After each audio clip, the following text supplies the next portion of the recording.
Guten Abend, ich begrüße Sie zur Pressekonferenz im Konrad-Adenauer-Haus mit der Vorsitzenden der CDU Deutschlands, Bundeskanzlerin.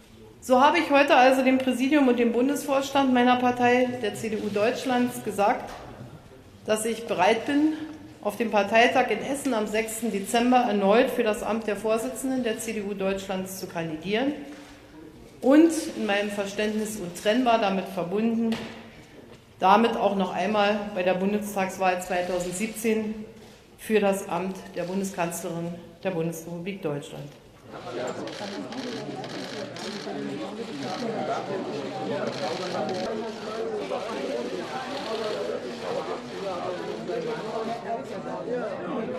Clinton. Und ich weiß, dass Sie lieber... Ansonsten ist heute ein wichtiger Tag.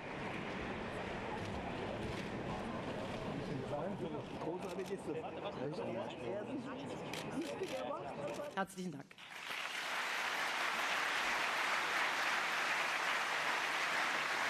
Wir haben es auch europäisch und international mit Anfechtungen für unsere Werte und für unsere Interessen zu tun.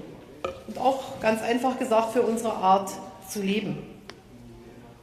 Unter einer großen Anspannung steht die Europäische Union mit der Eurokrise, mit der Flüchtlingsfrage und nach der Entscheidung des Vereinigten Königreichs aus der Europäischen Union austreten zu wollen.